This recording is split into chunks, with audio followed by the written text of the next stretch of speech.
Okay. Good afternoon, everyone. My name is Dr. Annapurna Ravichandar. I work in a think tank called Public Affairs Center. We are based in Bengaluru, which is south of India.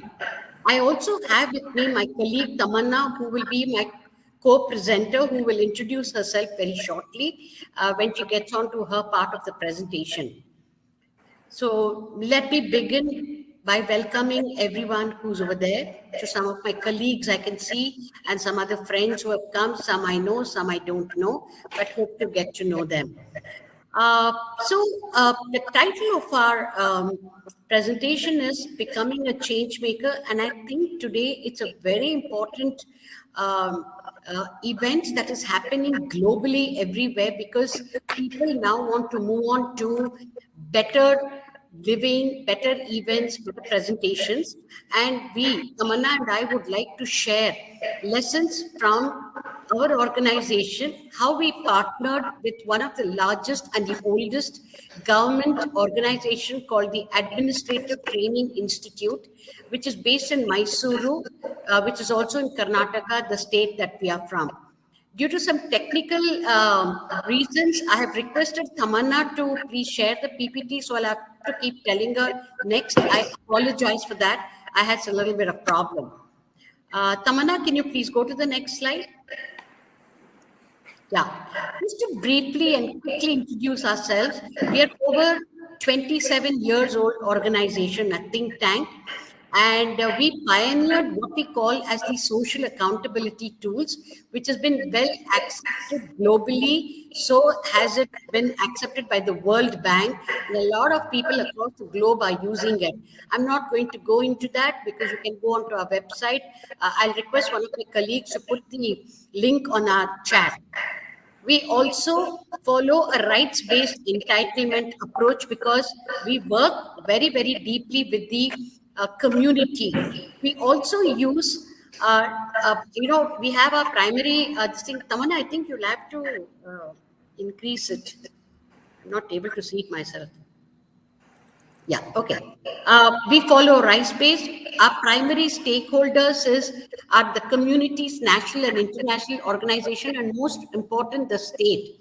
Now, today we are calling something called as not the bottom-up approach, but the top-bottom approach, top being the communities. Last but not the least, we engage in action research and focus on 5 of the SDG agenda goals, 1, 2, 3, 4, 5, which focuses on human development. I'm just going to broadly say that our areas of expertise, as I've already said, is the social accountability tools, action research, use of data analytics, and training and capacity building.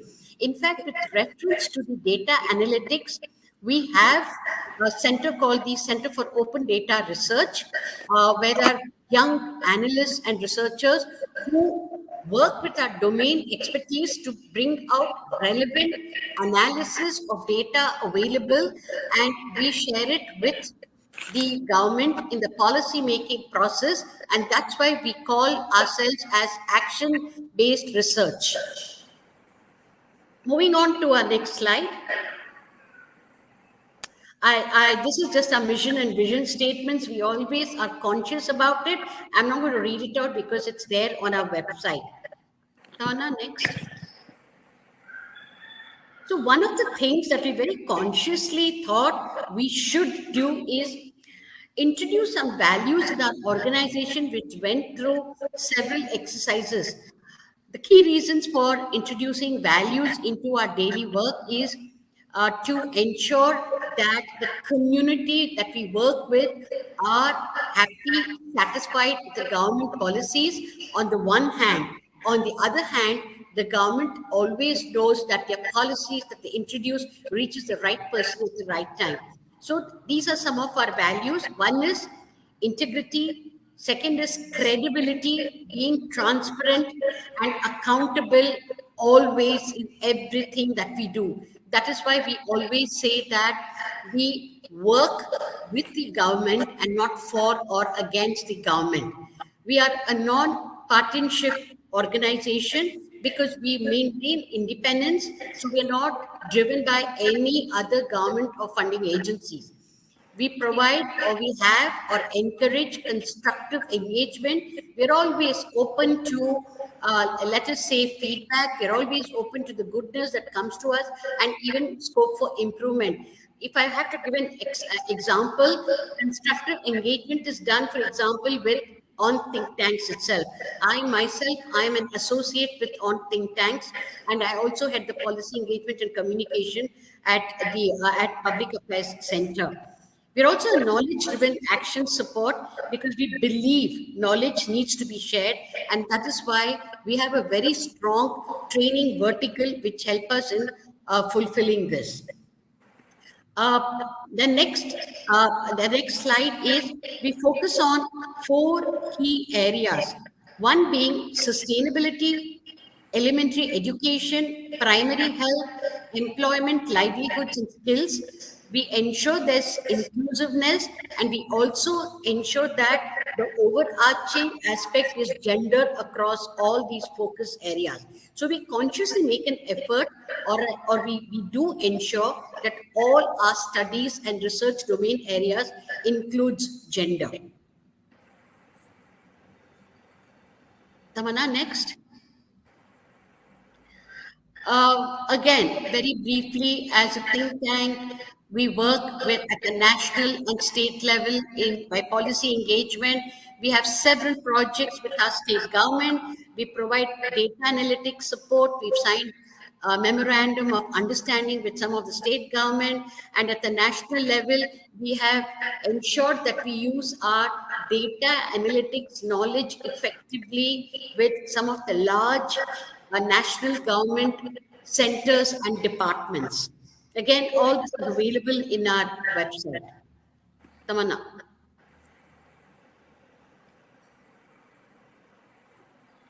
Tamanna, can you please go to the next slide?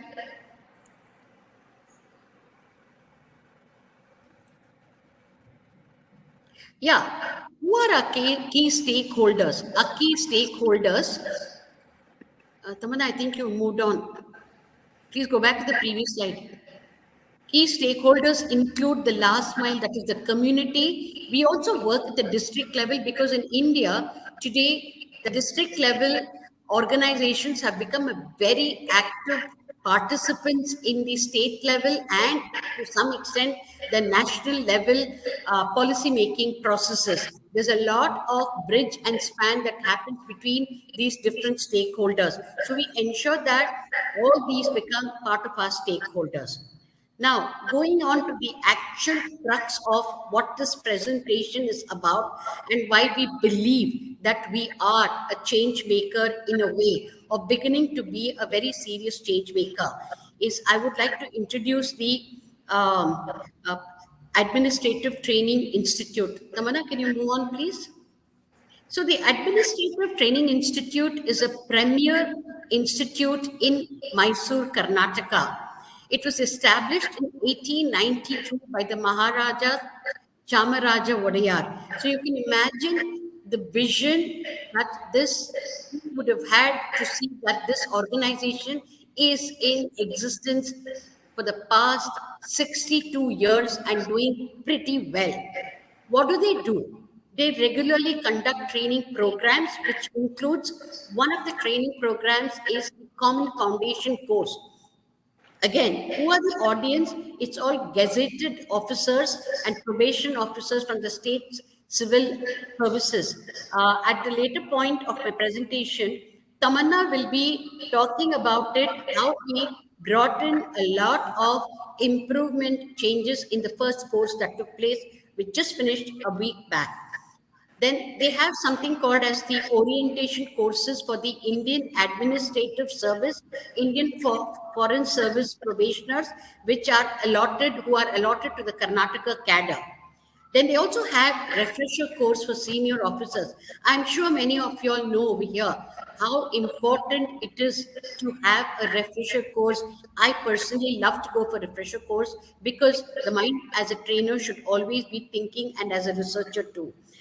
They also conduct training of trainers at the district level. They empower a lot of people through this. and also the various grade officers. So, what did we do with the Administrative Training Institute and how did it start? Tamanna. So the first thing we did was we signed what we call as the Memorandum of Understanding. This was way back, not very far, 2021, and this Memorandum of Understanding is for a period of 3 years. So we call ourselves as the knowledge partner primarily. What are the activities that we include? The first activity that we signed in the memorandum was to help ATI, that is the Administrative Training Institute, to procure quality human resources and build capacity of the resources. The next activity is to conduct end-to-end review, which means redesign and develop training framework. The third activity that we included in our MOU was enhance the capability to collect and manipulate data and undertake relevant research. I want to briefly touch on activity one. What we did was, please go back to the previous slide. What we did was, we procured quality human resource by building JD's job descriptions and also creating questions for entrance. So we brought a three-phase entrance for the candidates had to apply for a post of a faculty or a senior researcher or a multitasking person in the ATI. How did we go about it? We called them all for an interview. We worked with ATI. The candidates applied. They were selected based on certain criteria which were set by the ATI. The selected candidate first had to go through a written test. The written test was evaluated by a separate set of evaluators we had identified along with the Public Affairs Center representative. Post the written test, they were asked to get into groups for a group discussion. Why did we do this? We did this because one of the key, what should I say, requirement that came from the Director General of the ATI was to ensure that the faculty, everyone have good communication skills. And we believe the group discussions that we organized was primarily one to ensure at least the candidates who had applied had fairly a good knowledge on their own topics. So we had given them topics and good communication skills. And the third round was a face-to-face interview. We collated, we gave the results to the Director General and the team, and they selected the people. Moving on to my next slide. So we started by addressing, see, one of the things we kept in mind was this is not just an event, an activity for Public Affairs Center. We need to understand, we need to know that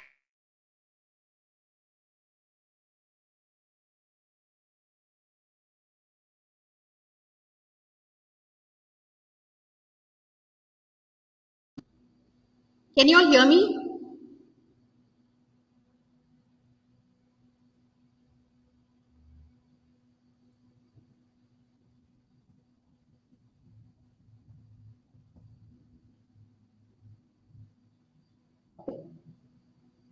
On the 9th of July, We can hear you. We can hear you.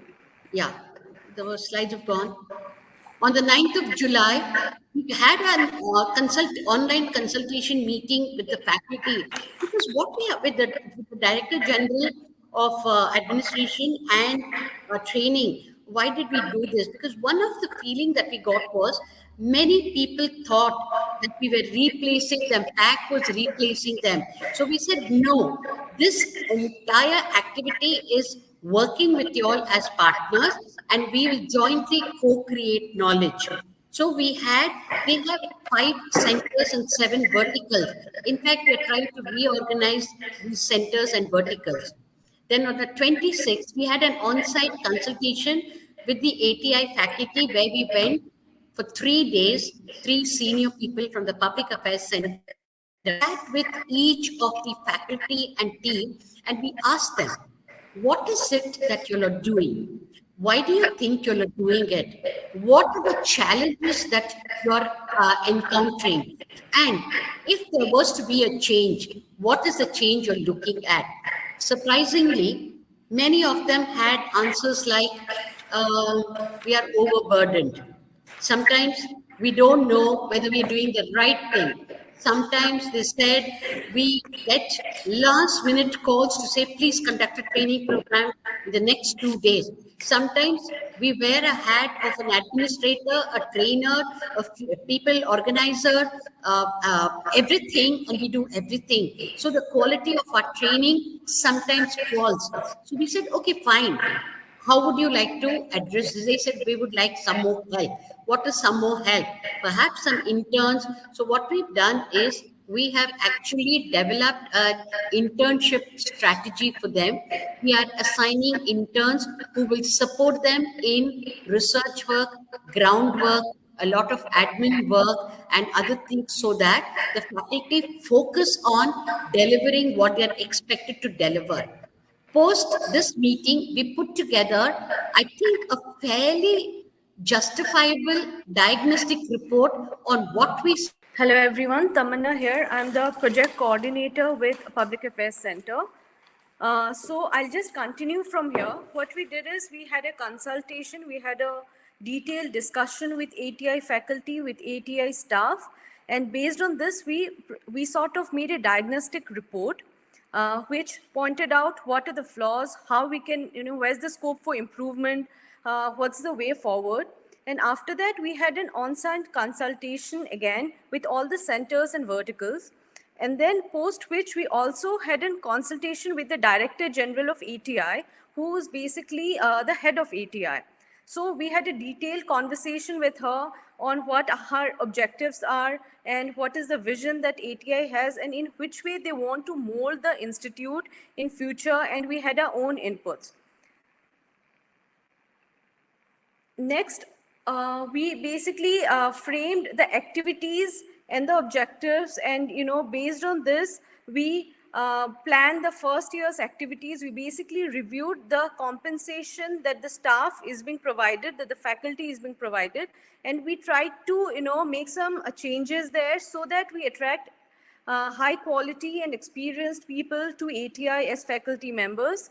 And then we also sort of, had a hiring process, a recruitment process, based on which we recruited experts in ATI and new people in ATI who would teach the new batches of officers who would come to ATI for training. We have also reshaped the performance appraisal system in ATI. And then we formulated a capacity building structure so that, we are able to understand how to go about it further. Next, what we did was we evaluated the content that was there, the learning material, the teaching materials and everything. We evaluated those. And then based on our discussions and consultations with the ATI faculty, we created a new course content. And after that, we have an evaluation methodology we created. And then we basically tried to design and formulate a new training strategy for ATI, upgrading their existing methods and procedures. Next, what we tried to do is we developed policies and protocols for data gathering, validation, analytics, application, and sharing. So basically, ATI is not just a training institute. A lot of research is being conducted. Since it's a government institute, the researchers try to advise the government on policy issues. So we have sort of formulated protocols so that, all the data is gathered in a systematic manner. And then we have also reviewed the case studies that all the centers are developing, and we have helped the centers in developing some new case studies that can be used while the sessions are going on, while the training is going on. Next, I'll talk about the common foundation course. So basically, after we signed the MOU with ATI, we did human resource management. We formulated a method by which New staff were brought in ATI, new staff were recruited in ATI, and after that, the first thing that was held, or the first training that was conducted, was a common foundation course. Now, the common foundation course is a very, very important training because, as the name suggests, it sort of sets the foundation, the base for newly recruited officers who have been inducted by the Karnataka state government.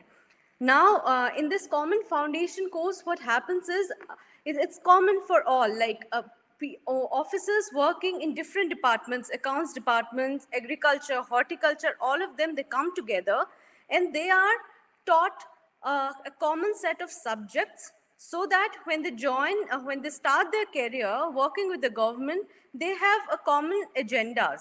So based on this, we basically had some clear instructions from the Director General of ATI, and we also formulated our own objectives given the set of audience that we'll have, and we tried to basically design the curriculum so that they get functional knowledge, they get some practical exposure, and while they are in the job, they try to have a solution-based approach, towards solving problems and the issues that they face. Now, the curriculum mainly focused on, they had history, culture, society, economics, climate change, SDGs, ethics, and public administration. Now, as I mentioned, that it's a common pool of officers who come in. Now, why did we include all these subjects? The fact of the matter is, if a person who's working in the agriculture department, what we felt was he should be aware of the context, the culture, the society, the history, why a particular farmer is doing what he is doing, what are the things that can be done to improve his condition, how climate change is impacting Karnataka as a state, and what are the measures that should be taken by even a librarian. Like there's a library department in the state, and there were librarians who came for this common foundation course training. Now, what are the measures that even they should take to ensure that the SDG goals are met? Climate change as an issue is solved in Karnataka, and they should be aware of this. And then the other subjects were basically, the curriculum was designed keeping all that factors in mind. Next, now after formulating the curriculum, and again this was done based on consultations with ATI faculty, we had multiple rounds of discussions, and then finally we arrived at one conclusion, and then the curriculum was suggested. Next, we designed a pedagogical tools that should be used to basically conduct the training program. And in this, we included field visits, we included interaction with government officials, senior government officials, and retired government officials.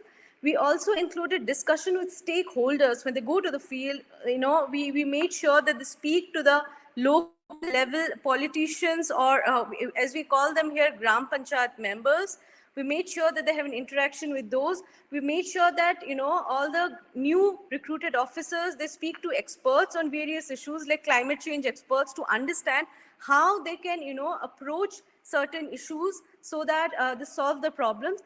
What we have also done is we have included movies and podcasts, as pre-reading materials, sometimes as pre-reference materials, sometimes even in the classrooms, they were made to watch movies. For example, there was one unit on sexual harassment at workplace.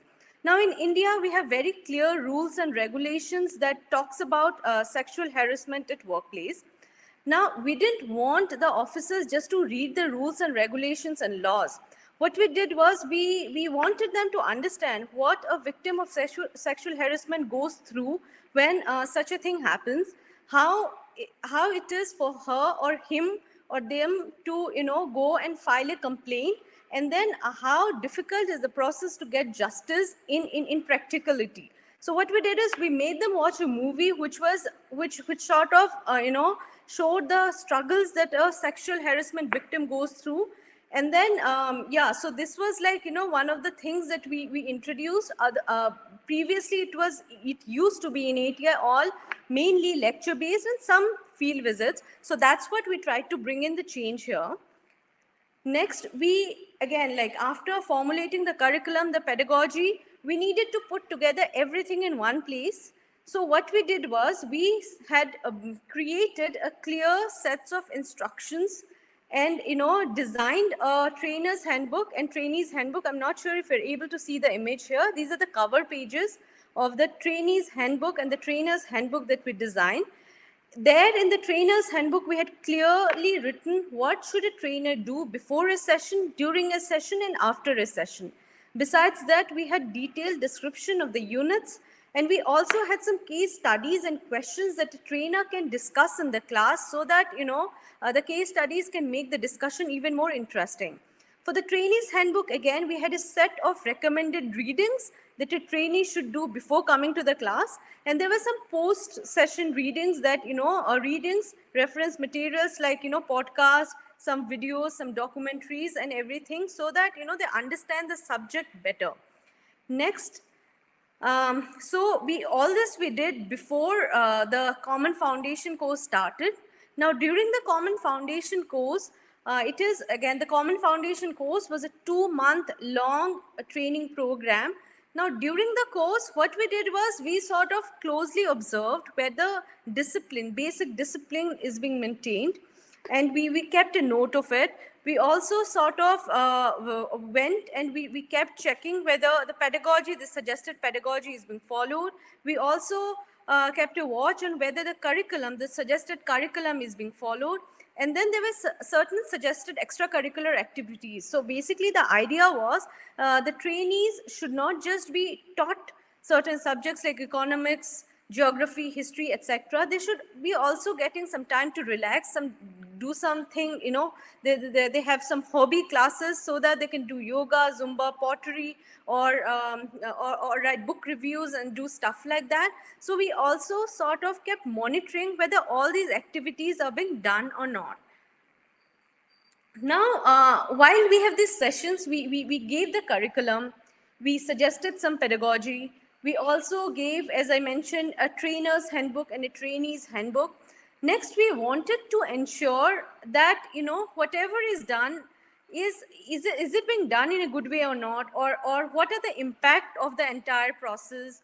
Is it being followed in a proper way or not, and how the trainees are taking it? So for that, we evaluated each and every session that was being conducted in ATI, and we had 3 sets of evaluators. PAC team, as a part of the team, we used to go to ATI to monitor. And then we had ATI faculty themselves monitoring each other's sessions, like they used to fill a feedback form, a detailed feedback form, to explain how the session went well, where is the scope for improvement, how the session could have been better, etc. And then besides PAC and ATI, since both PAC and ATI were so integrally involved with the training process, we also included some external observers. So the role of the external observers was to come, quietly sit during the session, observe what was going on, and then at the end of the day, make a note of everything in a detailed feedback form that was provided by Public Affairs Center. And then this is how we basically, evaluated the sessions that were being conducted in ATI.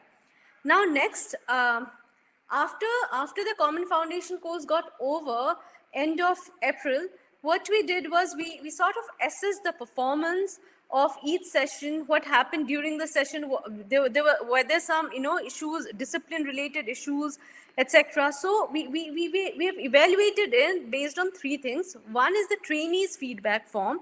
Now the audience members, what we did was we sort of gave them a detailed feedback form so that we understand what are the lacunas, which are the areas which went really well and that can be repeated in the future Common Foundation courses, which are the areas that need some improvement, based from the trainees' perspective. And we also then again, so for example, some of the trainees said that, some slides weren't clearly visible while they were sitting in the classroom. Some said that the explanations were in a very nice, simple manner. So basically what we realized is they prefer things to be put down in a very simple manner so that, it's easier for them to understand. Next, we also sort of the evaluators feedback form, we sort of tried to, break it, summarize it, what was written in those feedback forms. And then, for example, one was written, one session's feedback was, it was a data-driven lecture, regulatory bodies and its role were discussed. And another was, avoid providing any generic information which is easily available on the internet. Now, with some trainers, what happens is, there's so much information on the internet. The internet is flooded with information. What they do is they prepare the PPT, taking a lot of information from the internet, which the trainees sort of do not like. Since they know certain things already, they like to know new things. They like to have in-depth knowledge of subjects. So that was one of the feedback that was provided. Now, as a SPAC, as a team went there, we had some general set of observations. Like there was some overlap, like some of the sessions were not getting over on time, because of which other sessions were getting delayed. And then again, in some cases, the subject matter experts who were being called from outside, they were not being briefed properly on the units or the subjects that they were going to teach, and due to which there were some issues. Now, post the CFC, when it sort of got over, or while it was going to get over, we sort of tried to prepare a CFC album, so that when the audience, when the trainees, they go back, they can look back and they can see this. So we have sort of collaborated with our designer. We made this in-house design, and we put together pictures, quotes from the trainees, how about the training, the good things, some things like, which they didn't like much, etc. We took everything, we put it together as an album, as a memoir, and then we basically kept it for them. And then yes, so this is what we did. Now, there are a couple of questions that might be arising in your head, and we'd like to just address those. First is, has Public Affairs Centers delivered and developed and delivered the training courses? So the question is, yes, we have done it in consultation with ATI. We were working very closely with the Government Training Institute. We have spoken to every trainer. We have taken their inputs. We have also spoken to the Director General of ATI regarding this. We were in very close touch with her. And then based on all the inputs, we have developed it. Whether we have delivered it, no, we have helped them in delivering it. We have also taken our in-house experts in many of the sessions, some of the PACS experts, like even Dr. Annapurna herself, she delivered some of the training modules or units. And then what are the courses on? So basically, the courses were on, first, Karnataka Contemporary History and Culture, 1, 2, Public Administration, 3, the Social Sector, 4, Economics, and 5, there were some skill building modules and units, the course in the course which was included, so that when these officers, they go back to the field, will be in important roles. So they are able, so that they are able to deliver their responsibilities well, communicate better. We had some skill building exercises, some presentation skills, some units on presentation skills, how they should communicate with the media, etc., included in the course curriculum. And then how would you say that the partnership makes the think tank a change maker? Now, this was one of the questions which we thought, or which we were asked. So basically, as we have mentioned, Administrative Training Institute is a very, very important institute in Karnataka. What they do is, they do a lot of training, they do research work, and they do publication work. The main component is the training aspects. Here, officers from across the state, while they are newly recruited, they are being trained. So these are fresh, impressionable minds.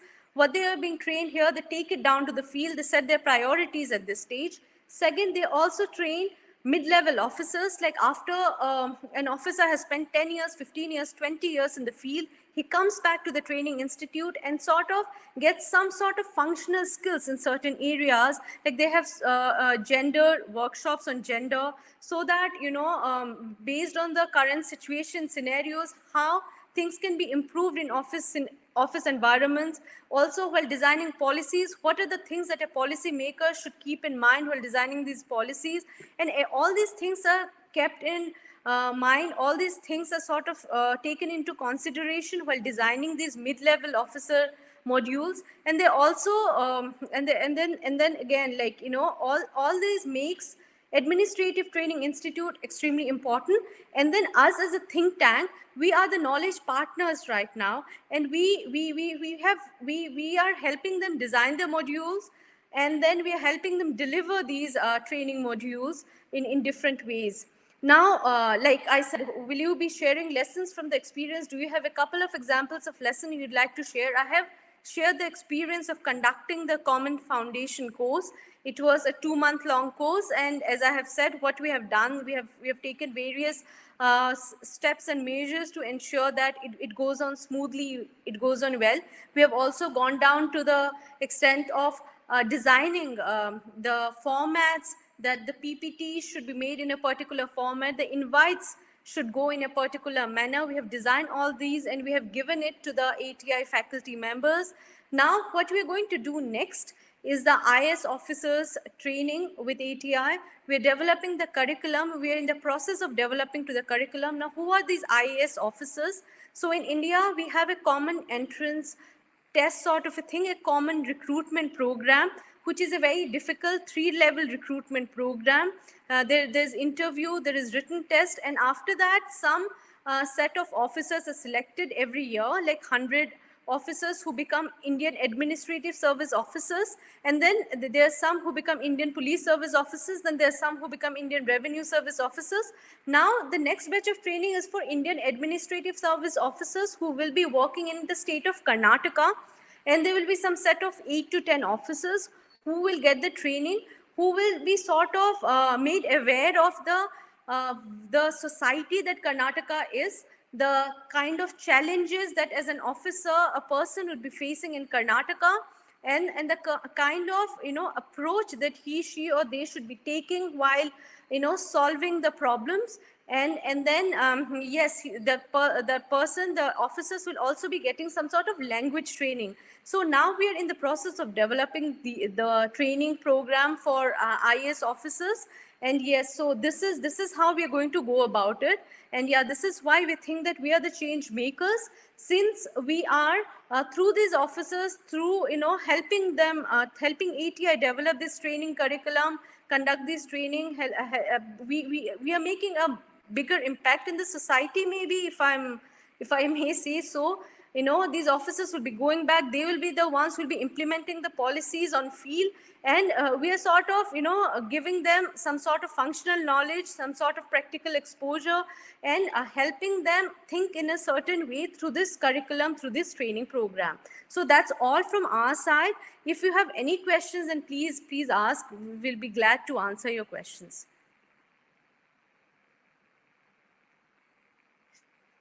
Hi, so there is one question. For some reasons, I'm not able to see the questions here. So yeah, so I have heard that there is one question. So I'll just answer the question. The time frame, as we have mentioned, it's a 3 years MOU. We have signed the MOU with ATI last year. The MOU, it's not by any external funder. It's between ATI and Public Affairs Center. ATI is the funder in this, and then what we have done is we have started formulating this. We have been working on it since last August. Like, the recruitment process went on, and then after that, basically I can say from January this year, we have been in the process of developing the curriculum in consultation with ATI. Last December, we had a detailed meeting, a discussion with the ATI faculty, post which we started developing the curriculum from December, and then in January it sort of took shape, after which we have been working on the reading material, the reference material, designing the trainee handbook, the trainer's handbook, formulating the pedagogical tools, and making suggestions. Yeah, I also would like to add a couple of things, if I may, Tamanna. Yes, sure. Yeah. So one of the things that we questioned ourselves is, and as Emily has asked us, this request came from the government of Karnataka, one. Two, the talk was going on for 3 years. It takes that long to get to understand what they want, the government wants, and the government having trust in us. It took us about 3 years. In between these 3 years, two director generals changed, new director general came. So one of the things that we face very strongly, at least in India, is by the time we've set and established a rapport with the policy maker, they are moved, they shifted, they transferred to another department. Then back for us to go right from the ground, start working again with them, start making them understand our work, start making them trust us. But I'm glad we were after it for 3 years and it happened. And it doesn't happen easily, but it took time.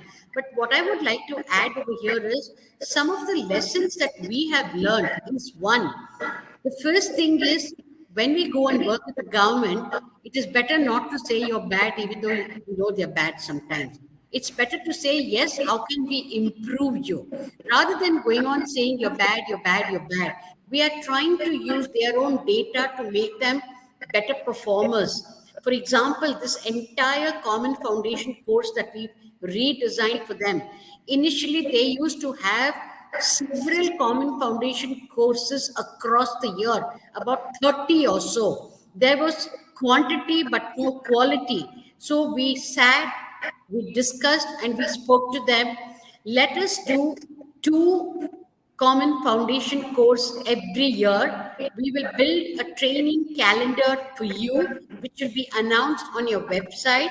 So any government department who want to send their people will send it to them to this or this particular date. We will not change the date. It's not happening as fast as we would like to, but we are happy that it is happening and they're willing to listen to us. So that is something. Another lesson we learned is recently we had gone, some of us had gone to another state, which is in Andhra Pradesh, Telangana.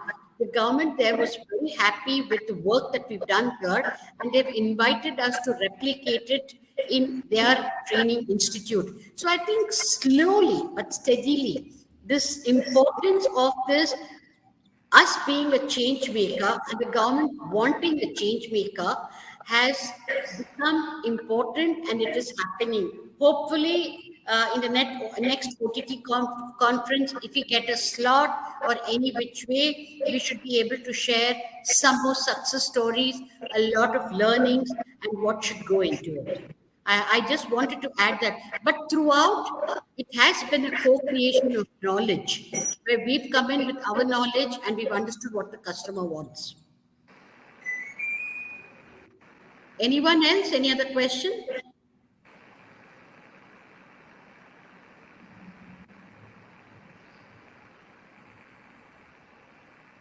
Really sad, maybe because of the timing, there are not too many people, unfortunately.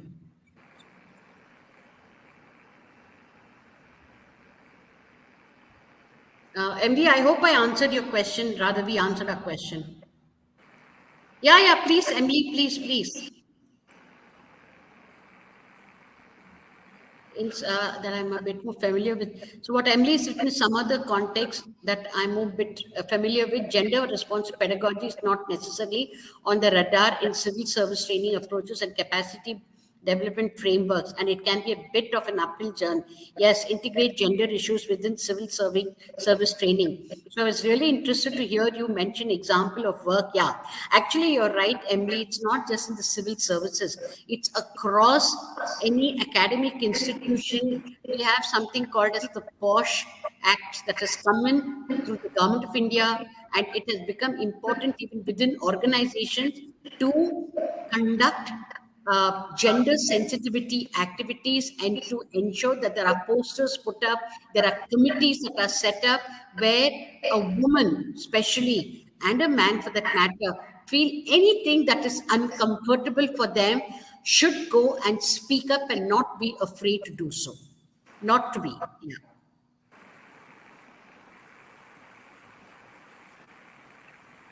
Anything else from anyone? I mean, you're free to write any time you want. This is my email ID. In case you want anything, then between Tamana and I can respond to you all, and we'll be happy to do that.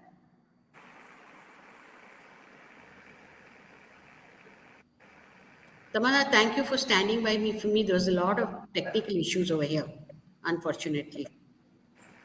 Okay. Any other questions from anyone? Yes, Stephanie?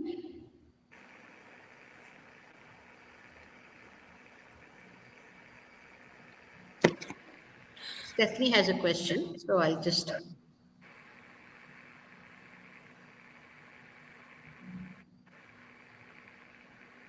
In the meanwhile, you're welcome.